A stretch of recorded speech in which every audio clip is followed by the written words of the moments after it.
Okay, thank you. Good morning. My name is Stuart Stedman. I'm chair of the coordinating board. Time is now 10:03. 10:03. And I would like to call the April 23rd quarterly board meeting to order. Must be nice to be in La Jolla. Exactly. Well, anyway, whatever. 10:03 is Central Time, is the time. Thank you. Please be aware that although we're meeting via conference call, this meeting is still being broadcast via the internet, so at any point those staff members, or few, who are attending in person may be visible to those watching online. Before we begin, I want to take this opportunity to welcome those joining us via conference call and ask they observe the following etiquette. Please state your name before you speak, mute your phone when not speaking, and keep background noise to a minimum, which I've talked to my dogs about that, and anyway, they're on board, I think. Members, we will begin a roll call to ensure that we have a quorum. When I call your name, please respond to confirm that you are on the call. Mr. Anwar? Here. Mr. Campbell? Here. Dr. Frias? Present. Mr. Raven? Present. Ms. Swartz? Present. Mr. Torn? Here. Ms. Williams? Here. Mr. Wilson? Present. And Ms. McKenzie? Here. Please record in the minutes that we have a quorum. Before we begin today's meeting, I would like to announce the following item has been withdrawn from the agenda. Agenda item 6C, consideration of adopting committee's recommendation to the board relating to the guidelines for the 2020 Texas Higher Education Star Awards. The first item is consideration of resolution of appreciation for Student Representative Lauren C. McKenzie. Lauren was appointed to the student representative of the board by Governor Greg Abbott for a one-year term beginning June 1st, 2019. During this time, Lauren has contributed to productive exchanges on information and ideas within the committee she served on, and invited guests to the board with the professionalism and focus on advocacy for students enrolled in higher education in Texas. Lauren, it's been a pleasure working with you, and we have placed this item on the consent calendar today's meeting in anticipation that you will be joining us, willing to return to the July board meeting to allow us to present the resolution to you in person. So glad you could attend by phone, and hopefully we'll see each other again in July. Next on the agenda is items IC, Commissioner's remarks. Commissioner will provide his remarks on some of the agenda items that we will be discussing today. Commissioner? Thank you, Mr. Chairman. Members, of course, this meeting is taking place in an unprecedented time, and I want to thank all of you, our staff, and our institutional stakeholders for their flexibility in changing the format of the meeting to accommodate requirements of social distancing while still allowing the agency to fulfill its core duties. There are a number of important items on our agenda for consideration today, but I'd like to begin by talking a little bit about the COVID-19 pandemic and its impact on higher education. It's difficult to overstate the impact of the COVID-19 pandemic on institutions of higher education in Texas and across the nation. We have not seen this kind of disruption to our campuses in the wake of the Second World War.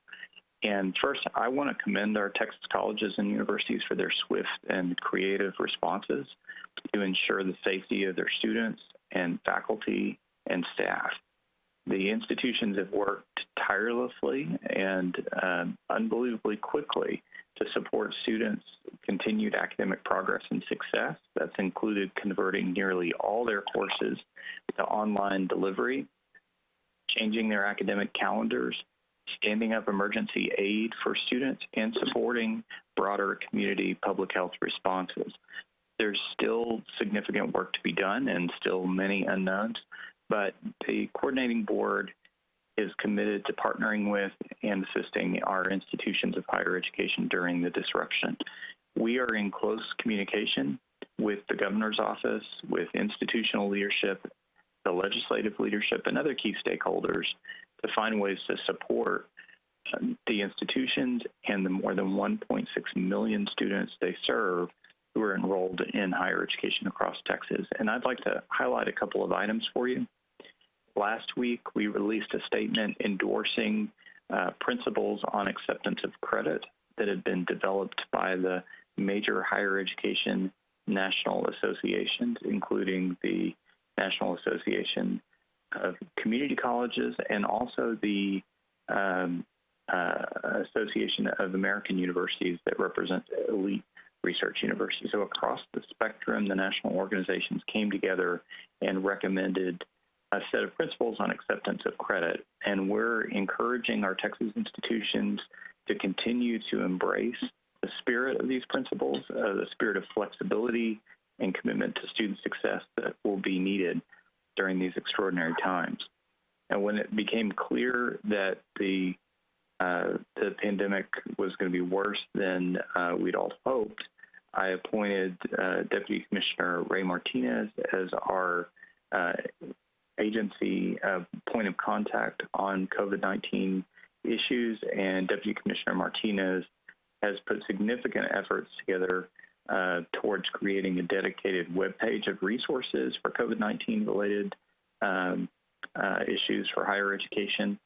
That site, which is linked from our main page, includes an FAQ pages. Now, the FAQ pages is where we communicate information to institutions and other external stakeholders, particularly about areas where we've been able to provide some additional flexibility to the institutions. There are some things that we can do through the agency, or I can grant additional flexibility as commissioner. There are other things where we've been working closely with the governor's office to get waivers to provide additional flexibility for the institutions.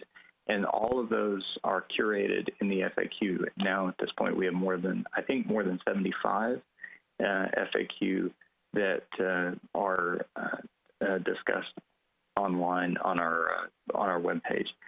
I want to say that I appreciate our agency staff.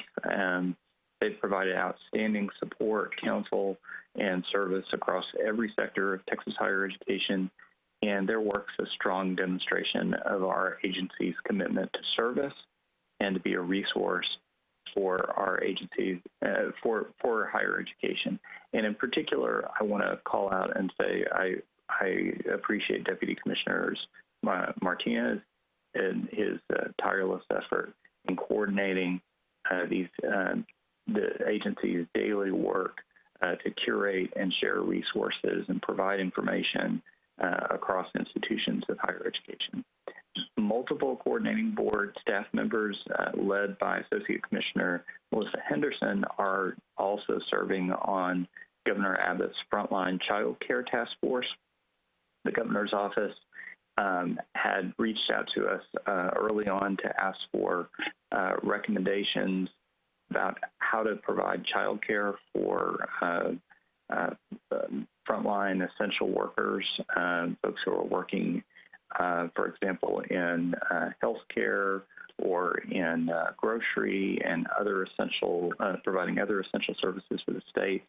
And our agency is working in close partnership with Texas Education Agency, the Workforce Commission, and other agencies, and with the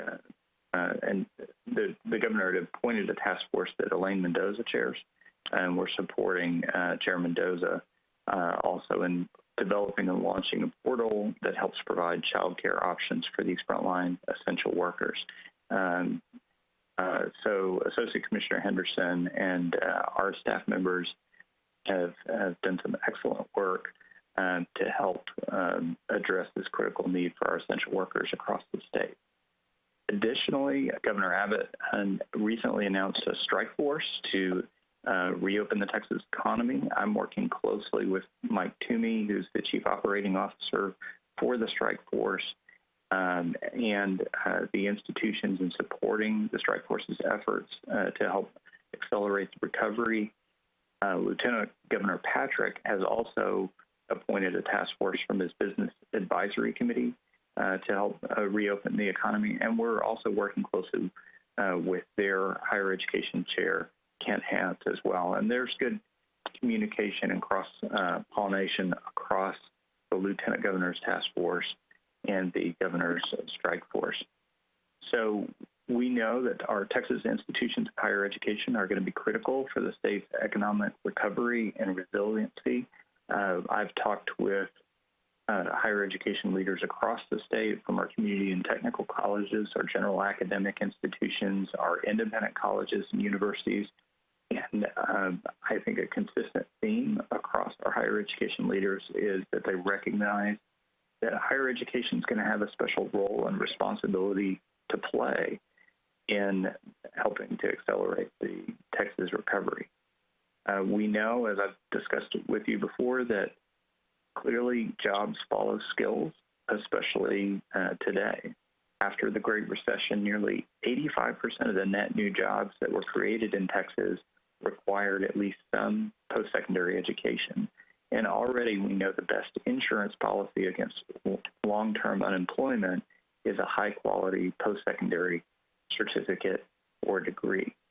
So high-quality post-secondary education, the issues that we've been talking about that the board has provided leadership on are, if anything, even more urgent than ever in helping to inform and accelerate the recovery of the Texas economy. We know that investing in talent is a proven strategy for expanding economic opportunity, and the coordinating board is committed to partnering with and advocating for higher education in these difficult times. I'm hopeful that we'll all be back together for our July meeting. There will be many issues that we'll have to discuss around the response and looking ahead to the recovery, as I mentioned. And thank you, Mr. Chairman, for the opportunity to share some reflections. I'm happy to answer any questions. Thank you, Commissioner. Yeah, the role certainly of the coordinating board. I mean, it really embodies the name of coordination with best practices and information out to all institutions. And of course, the vision going forward. I mean, the advocacy for higher education and how important it is to get the workforce, back on its feet. So, any board members, any questions, comments? All right, thank you, Commissioner. The next item is on the agenda is public testimony. We did not have anyone registered to testify today, so we will go to the next item.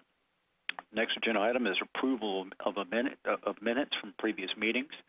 I need a motion and a second for the approval of minutes of the January board retreat.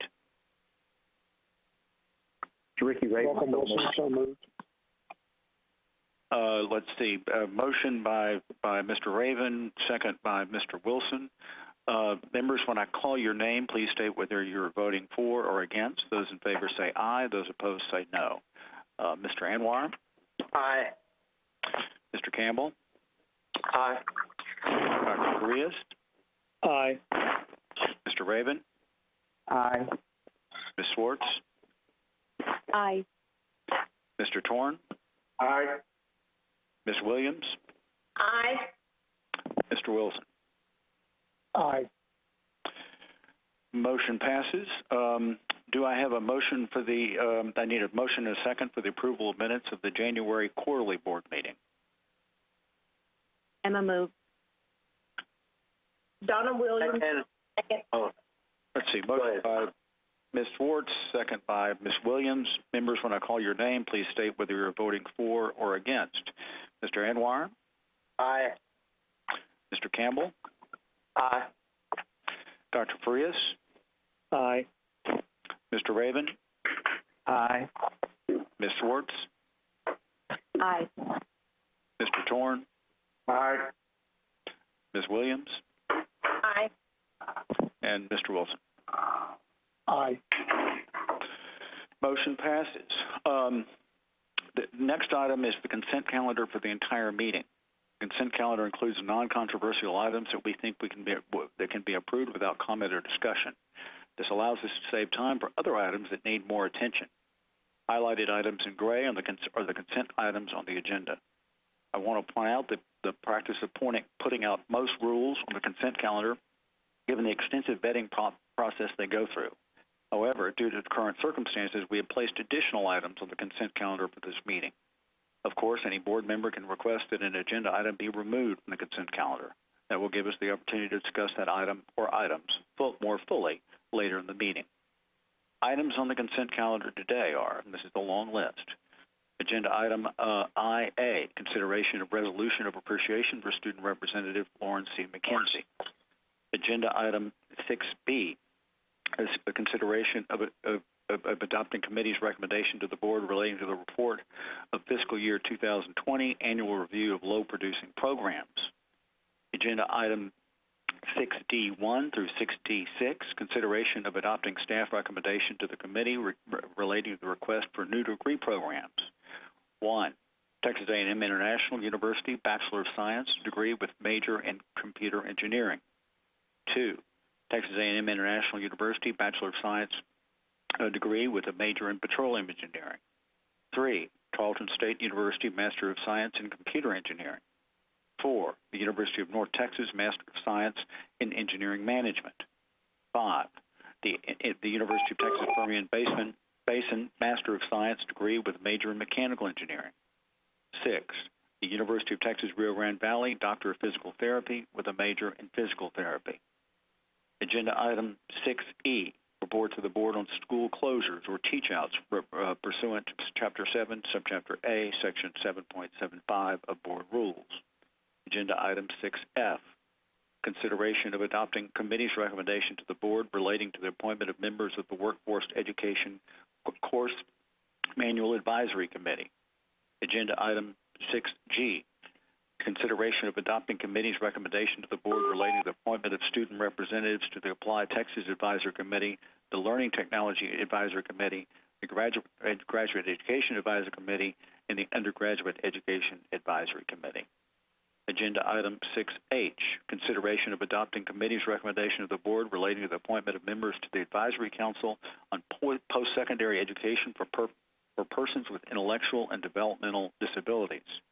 Agenda item 6I, consideration of adopting the committee's recommendation to the board relating to the appointment of members of the Texas Application for State Financial Aid Advisory Committee. Agenda item 6J, report on institutional request acted on by the commissioner or assistant commissioner since the last meeting. Agenda item 6K, proposed rules. Agenda item 7D, consideration of adopting committee's recommendation to the board relating to the appointment of student representative to the Financial Aid Advisory Committee. And agenda item 7E1 through 7E2, proposed rules. Are there any agenda items that anyone wants to remove from the consent calendar? Hearing none, I'd like a motion and a second to approve the consent calendar. So Ricky Raven, so moved. Motion by Mr. Raven. Second by Fred Farias. Second by Dr. Farias. Members, when I call your name, please state whether you're voting for or against. Mr. Anwar? Aye. Mr. Campbell? Aye. Dr. Farias? Aye. Mr. Raven? Aye. Ms. Swartz? Aye. Mr. Torn? Aye. Ms. Williams? Aye. Mr. Wilson? Aye. Motion passes. Our next section is matters relating to the full board. Agenda item 5A is a discussion of the consideration of changing the name of the changing the name of the Committee on Affordability, Accountability, and Planning. Members, I propose that we change the name of the Committee on Affordability, Accountability, and Planning to the Committee on Innovation, Innovation, Data, and Educational Analytics. That acronym is IDEA. Very clever. Effective July the 22nd, 2020. This change will better align our board committees with the changes Commissioner Keller has made at the leadership level of the agency. Do I have a motion to change the name of the Committee on Affordability, Accountability, and Planning to the Committee on Innovation, Data, and Educational Analytics? So moved, Sam Torrance. Motion by Mr. Torn. Do I have a second? David Anwar, second. Second by Mr. Anwar. Members, when I state your name, call your name, please state whether you're for or against. Mr. Anwar? Aye. Mr. Campbell? Aye. Dr. Farias? Aye. Mr. Raven? Aye. Ms. Swartz? Aye. Mr. Torn? Aye. Ms. Williams? Aye. Mr. Wilson? Aye. Motion passes. Agenda item 7 is matters relating to the Committee on Academic Quality and Workforce, chaired by Dr. Farias. Fred? Thank you, Mr. Chairman. Good morning, and thank you for joining us for matters relating to the Committee on Academic Workforce and Success. Agenda item 6B was approved on consent. Agenda item 6C was withdrawn. Agenda item 6D through 6K1, agenda items 6C through 6K1 were approved on consent. Mr. Chairman, this concludes the agenda items relating to the Committee on Academic and Workforce Success. Thank you, Dr. Farias. Agenda item 7 is matters relating to the Committee on Affordability, Accountability, and Planning, chaired by Javed Anwar. Javed? Sorry, I don't have the transcript on that. Those items were approved by the Committee on Accounting Affordability. Mr. Anwar, this is Mary. I will send you an email in just a few moments that has that script for you. Just one moment, sir. And I don't have mine either, Mary. Thank you. So, yeah, Mary, which email you are going to send it to? I will send it to you, sir, and also Deneen and Shay. Yeah, just send it to Deneen because my email is not working. dkw@petroplexenergy.com. Yes, sir.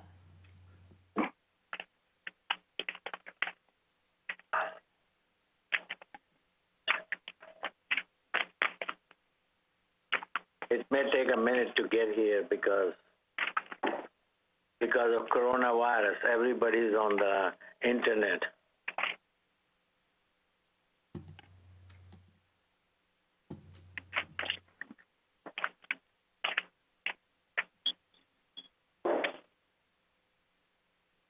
Okay, so I just sent that to Deneen and to Shay.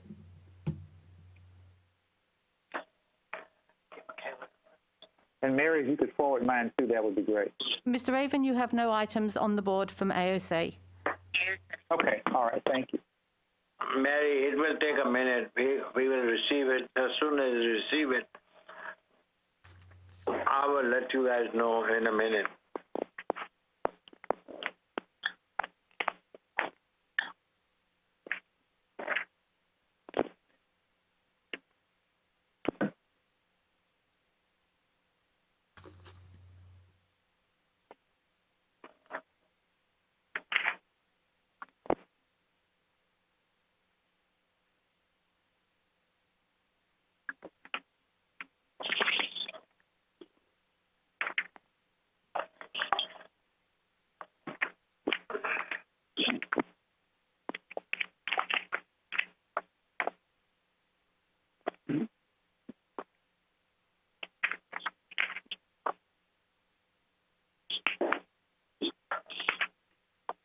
Hurry up, Bonnie.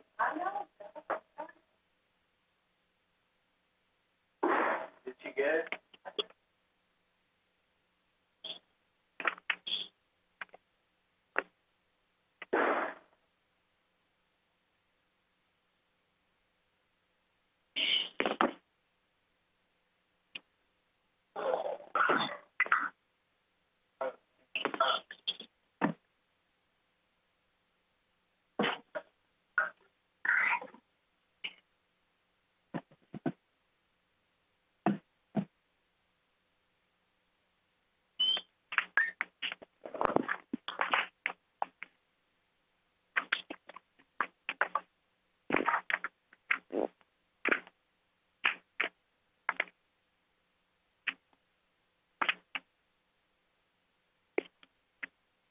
Just 1 second, ladies and gentlemen. It's just the internet is very slow nowadays.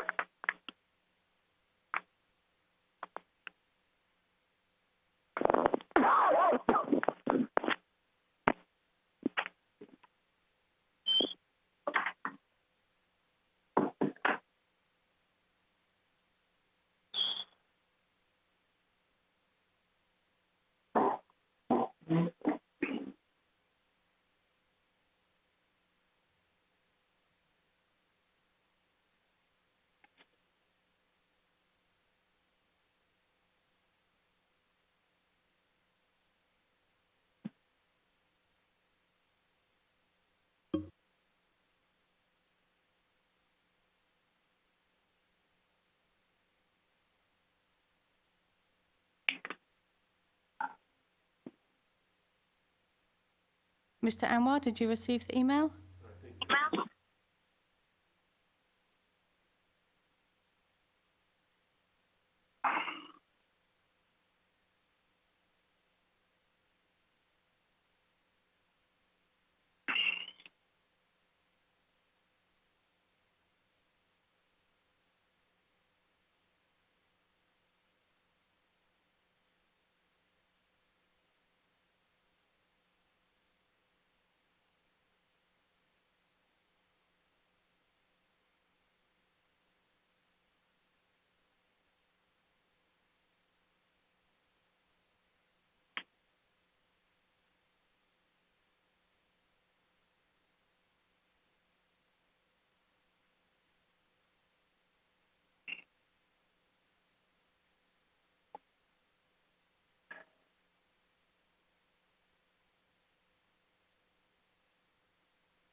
Okay, I got it, ladies and gentlemen.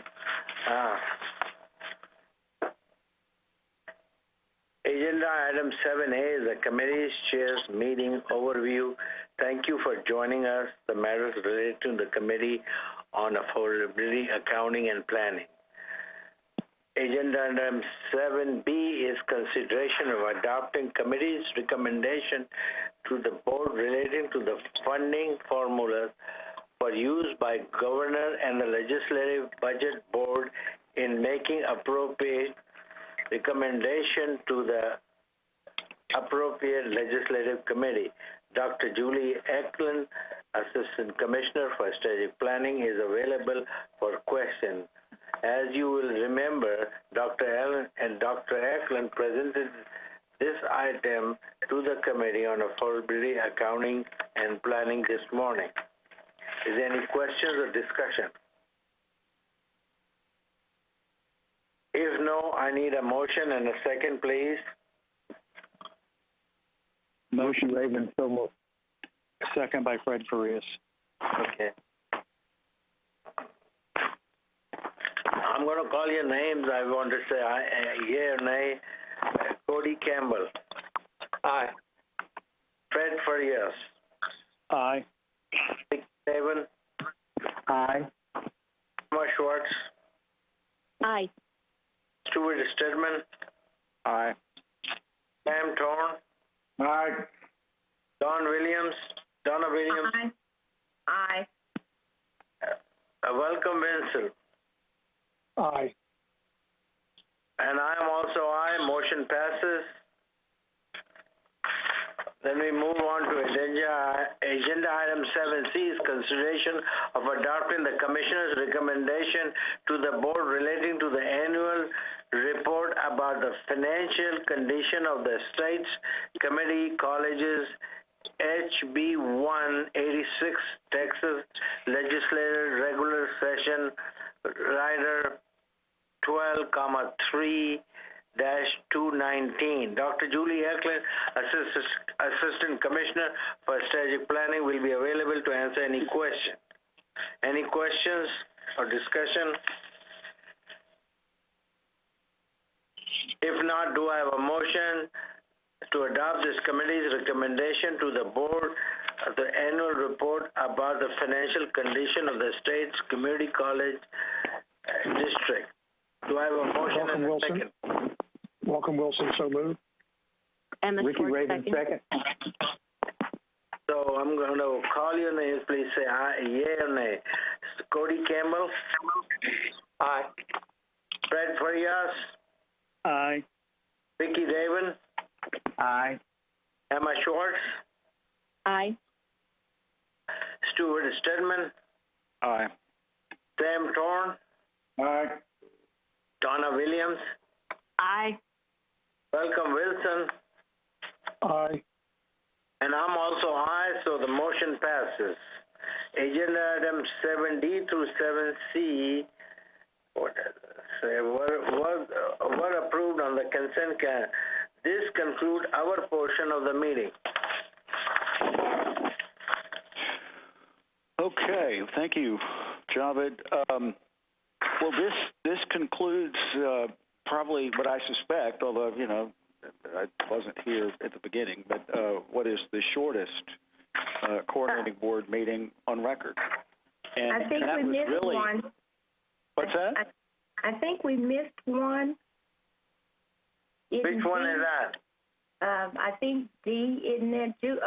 Mary, am I right? Yeah. I'm sorry, What? ma'am, what was the question? On D, it's on the report, it says, considering adoption of committee's recommendation to the board relating to the appointment of a student representative to the Financial Aid Advisory Committee. That item was on consent, ma'am. Okay, thanks, sorry. Thanks. You're welcome. Yeah, okay, well, yeah, Donna, so you know, it was, even if we had gone back and talked about that issue, it still would have been probably the shortest meeting ever the recording board has ever had. And that was not my intent, you know, when we voted, when I recommended and voted to, you know, consolidate the committee meetings and board meetings into, you know, one day and then the next. My idea was that we would be able to more fully explore issues during the board meeting, having done most of the detailed work in the committees the day before.